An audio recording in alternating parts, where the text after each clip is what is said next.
How to collaborate on projects in NanoBanana.ai.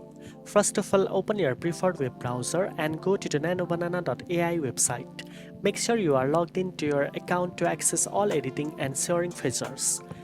Once you are on the dashboard, click on the Start Editing button, then navigate to the History tab where all your saved projects are located.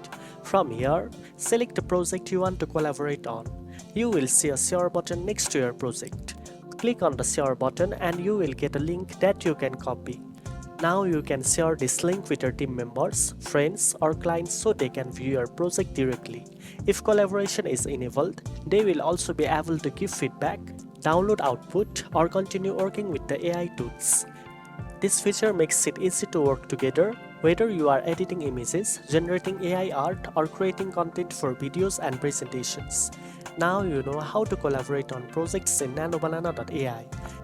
If you found this tutorial helpful, don't forget to like, share and subscribe for more tech tips. Thanks for watching and I'll see you in the next one.